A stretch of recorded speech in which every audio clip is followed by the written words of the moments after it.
Buenas tardes. Good afternoon. I would like to say thank you, Philcoms, for this invitation for UNICEF. It's very important to see how you are working for this topic and what it means in terms of the Safe Host project. We are working very tangibly in terms of the children sexual exploitation. As I was asked, I would like to reduce my presentation by half. So there are going to be many unsaid things, but I think that so that everybody can speak freely. We have 5 priorities, among which the protection of children from against violence and exploitation, and this is very important. What does children protection mean for UNICEF? Very simply, it's to create a protecting environment, which means safety. Children should be literate, which is much more than teaching, that those who exploit children should be punished by law, to protect families and to inform families about the risks, and so that they can have answering response capabilities. It's a reflection of how UNICEF analyzes the needs of children, and this is an example of how UNICEF in the Dominican Republic is working on protection as a priority theme, and there to highlight prevention and the fight against sexual exploitation of children and adolescents in the tourist sector. And there you can see in the first part the participation of the private sector in the fight against sexual exploitation through the signing and implementation of the Code of Conduct, ECPAT. Furthermore, in the other departments, you can see that there are public institutions, the law enforcement, jurisprudence, and the civil society are involved, of course. All of these agents that intervene in UNICEF's work are essential. UNICEF alone cannot do absolutely anything. We put pressure on the governments, we accompany the governments, but in order for them to promote good policies for children, but the public sector, the private sector, and the whole of society, we put pressure on them to accompany us in our work and to accompany them in their work. We need.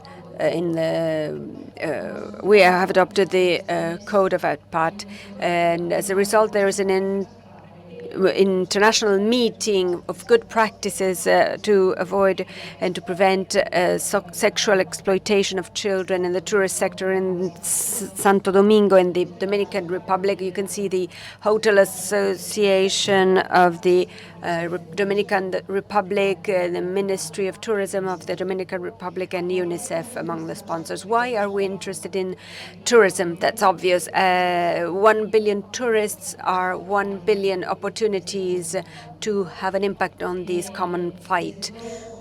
These 2 objectives, we want to prevent sexual exploitation of children. We have set up a movement for the tourist sector in favor of child protection, and that's a common destiny: prevention and response against violence, exploitation, and of children through the creation of protecting environments that I mentioned earlier. Here we have a small explanation of why the associations and private associations and the private sector is important, because we believe that they are a key player in the cooperation to development, and its influence goes much beyond the mere financial objective. It's important to have social transformation and civil development of developing countries,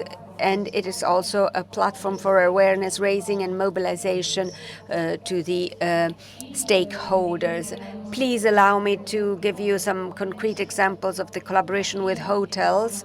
here is together is what I listen, and what I listened to this morning put me on the alert, namely the theme of how companies can take advantage of UNICEF image.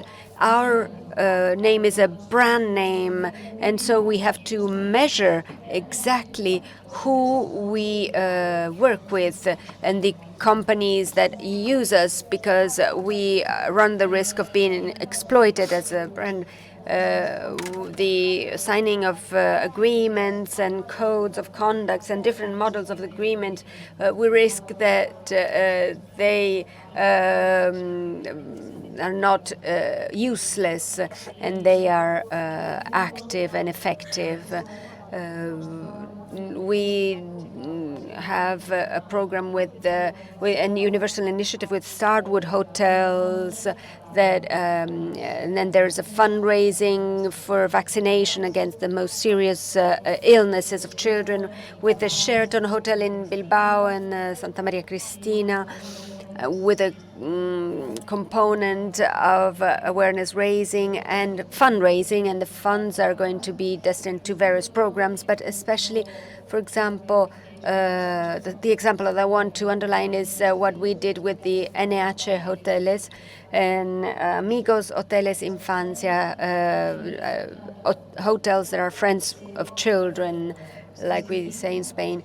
There's the awareness raising to the customers of the consequences of abuse. As you see the face of the child when a child is abused, it's unacceptable to keep quiet. And there's also a fundraising program to fund the protection programs for sexually abused children. And there's an alliance between UNICEF España and the group of Meliá Hotels International. We have cooperated with this group since 2006. They signed the Code of Conduct against child exploitation for sexual purposes. So 5 years later, we feel that it's time to sign a solid alliance for them to commit themselves with their corporate social responsibility for children. So Meliá Group, the Meliá Group has, on the one hand, corporate social policy that is extremely explicit and practical for protection of children, for the protection of children, and it annually report what they're doing with reference to this policy. Besides the annual report with reference to the ECPAT Code of Conduct, besides that, they had fundraising campaigns with customers. So the funds that UNICEF collects, although it's a challenge, they do it with their customers, and they were themselves surprised that Checking for Children raised more than 800,000 euro for the programs for the protection of children through UNICEF. And here you have an example from 2 years ago for the protection program in Spain. Up to 2011, only 3 enterprises in Spain had signed the Code of Conduct against the sexual exploitation of children in tourist areas. And in 2012, we achieved the ratification by 11 companies, and in 2012, 4 more signed this agreement. Some companies raise funds with their customers and have awareness-raising campaigns with their customers. Very briefly, the presence of UNICEF in these hotels, and there we could have food for discussion, food for thought for the discussion. How are we negotiating with the enterprises, and how can we actually ensure that we use the benefits that can be a mutual benefit? for both. So here we have some interesting links. It's a pity I was waiting for the local representative of the Code of Conduct in Spain for her to explain a little bit better how we're working. Maybe you will talk about there's going to be someone from ECPAC Italia to say something about the work they're carrying out. And well, just thank you for your attention. That's how I'd like to conclude.